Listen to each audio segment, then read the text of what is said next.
जिंदगी में कभी रोना नहीं और अपने सपनों को कभी खोना नहीं।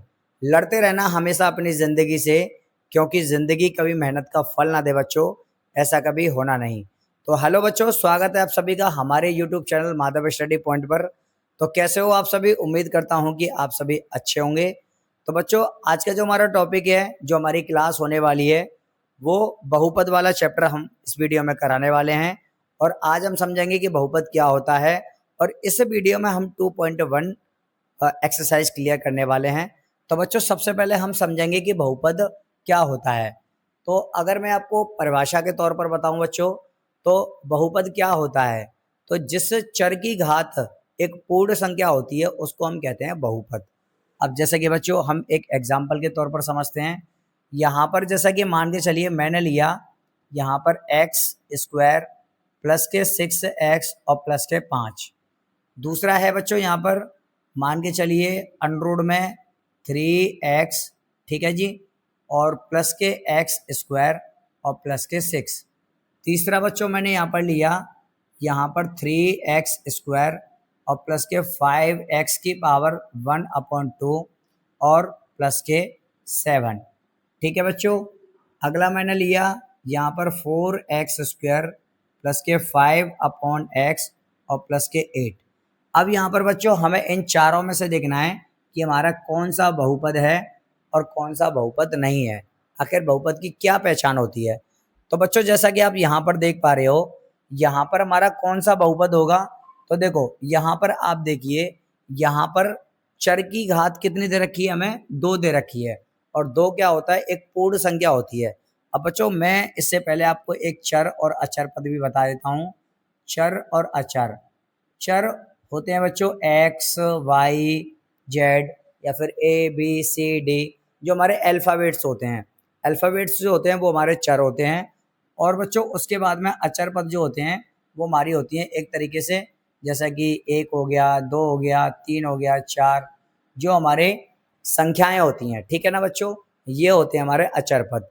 अब बच्चों आपको यहाँ पर एक और चीज़ ध्यान रखनी है कि अगर मान के चलो यहाँ पर आ गया 3x, अब यहाँ पर ये 3x है, तो अब ये क्या है? चर है या अचर है? तो बच्चों यहाँ पर ये संख्या हमारी चर है। क्या है? चर है। तो बच्चों अब यहाँ पर देखिए, ये एक्स स्क्वायर प्लस 6x और प्लस के 5 है। तो अब यहाँ पर क्या ये हमारा बहुपद है? तो जी हाँ, ये हमारा एक बहुपद है, क्योंकि यहाँ पर चर की जो हमें घात दे रखी है, एक पूर्ण संख्या दे रखी है। क्या दे रखी है बच्चों? एक पूर्ण संख्या दे रखी है। और उसके बाद में अब यहाँ देखिए, क्या ये हमारा एक चर है? तो बच्चों ये हमारा, सॉरी, क्या ये हमारा एक बहुपद है? तो ये हमारा बहुपद नहीं है। क्यों नहीं है बच्चों? क्योंकि यहाँ पर देखिए अंडर में ये संख्या क्या दे रखी है? ये x दे रखी है। और x का मतलब ये है बच्चों, मैं आपको बता देता हूँ कि अगर कोई भी अल्फ़ाबेट्स या फिर कोई भी चर अंडर के अंदर आता है तो वो हमारा बहुपद नहीं माना जाएगा।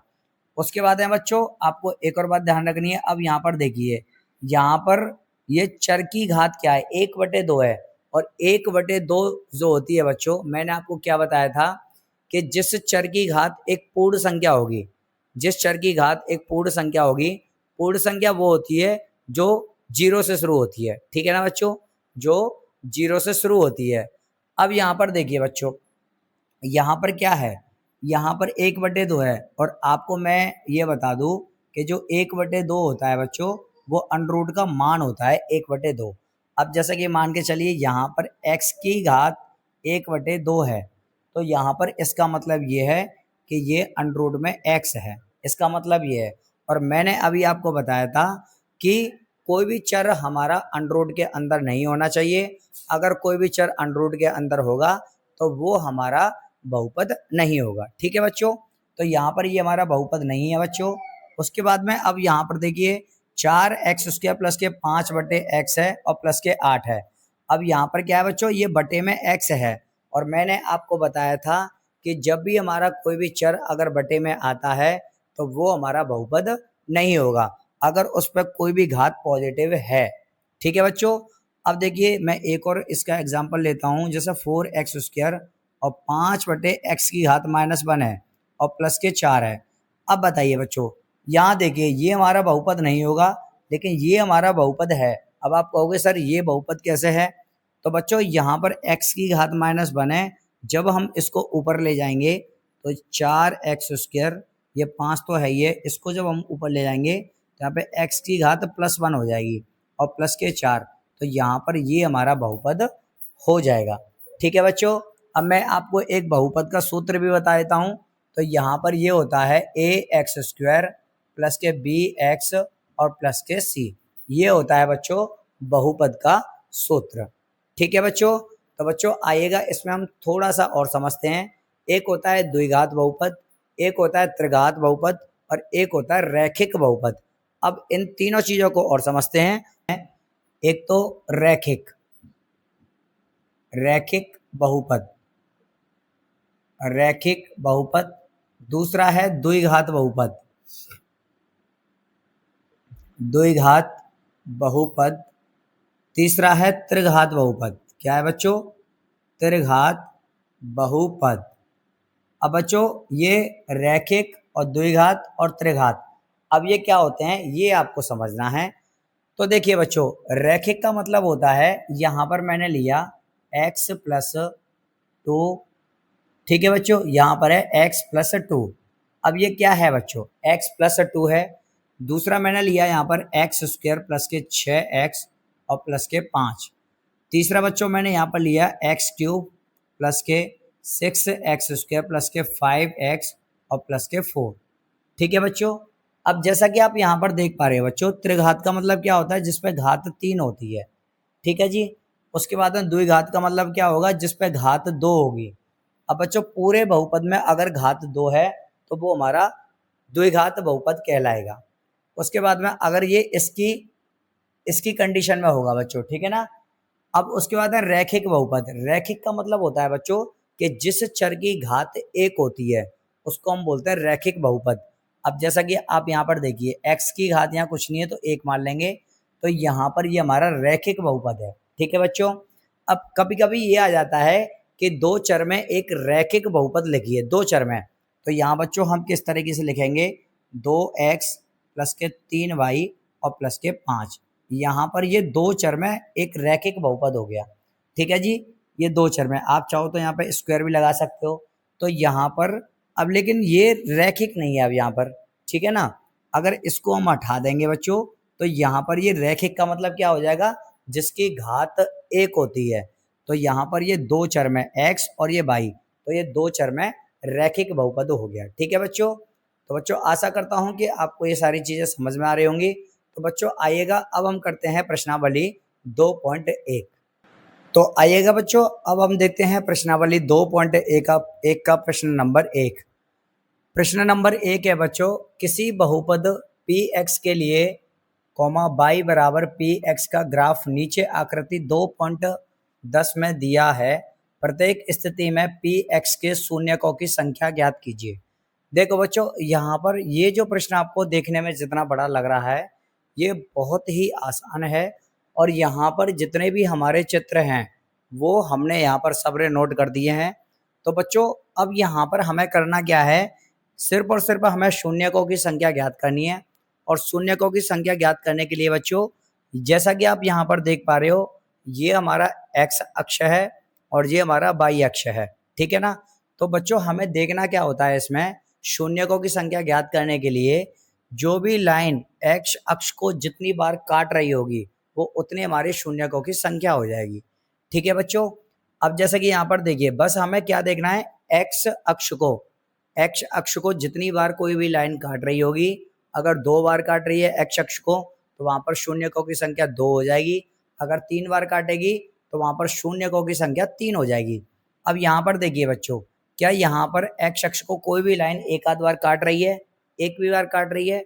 तो बच्चों नहीं, यहाँ पर x अक्ष को, क्योंकि x अक्ष वाली रेखा ये है जो कि हमारी क्षैतिज रेखा होती है, तो x अक्ष को यहाँ पर कोई भी रेखा नहीं काट रही है, कोई भी लाइन नहीं काट रही है, तो इसका मतलब शून्यकों की संख्या यहाँ पर क्या हो जाएगी? 0।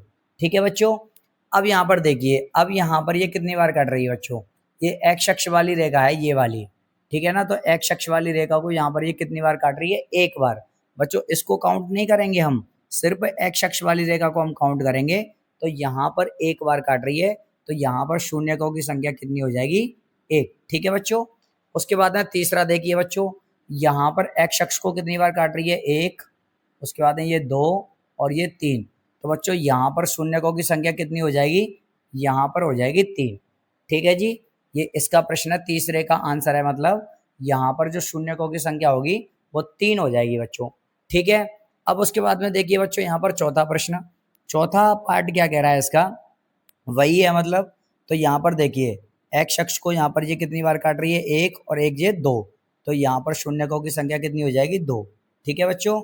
अब उसके बाद है यहाँ पर देखिए बच्चों, यहाँ पर ये क्या है? 1, उसके बाद है ये 2 और ये 3 और ये 4। मतलब कि हमें x अक्ष वाली रेखा ही देखनी है कि x अक्ष वाली रेखा को कोई भी लाइन कितनी बार काट रही है। तो ये 1 और ये 2 और ये 3 और ये 4। तो यहाँ पर शून्यकों की संख्या आ जाएगी 4। ठीक है बच्चों। अब देखते हैं हम लास्ट वाला। तो यहाँ पर देखिए ये हो गया 1 और ये 2 और ये 3। तो यहाँ पर बच्चों शून्यकों की संख्या कितनी हो जाएगी? 3। तो ये हो जाएगा बच्चों 3। ठीक है जी, यहाँ पर आंसर कितना आ जाएगा? 3 आ जाएगा। ठीक है जी। तो बच्चों आशा करता हूँ कि आपको ये प्रश्न समझ में आया होगा। बच्चों इसमें एक ही प्रश्न था जो कि हमने आपको आसानी से समझा दिया है। आपको बहुपद के बारे में भी समझाया है। इसके बाद जो हम कराएंगे आपको प्रश्नावली 2.2 कराएंगे बच्चों। उसमें हम कुछ हमारे 2-3 सूत्र हैं, उनको हम अगली वाली वीडियो में सीखेंगे और साथ के साथ आपको संपूर्ण प्रश्नावली अगली वाली वीडियो में हम आपको कराएंगे। तो बच्चों आशा करता हूँ कि आपको ये सभी प्रश्न समझ में आए होंगे। जो भी मैंने आपको बहुपद, रैखिक बहुपद, द्विघात बहुपद, त्रिघात बहुपद जो मैंने आपको समझाया वो आपको समझ में आए होंगे। तो बच्चों अगर आपको हमारी वीडियो अच्छी लगी है तो प्लीज़ हमारी वीडियो को लाइक करें और हमारे चैनल को सब्सक्राइब करें। तो बच्चों मिलते हैं फिर अगली वीडियो में, तब तक के लिए राधे राधे।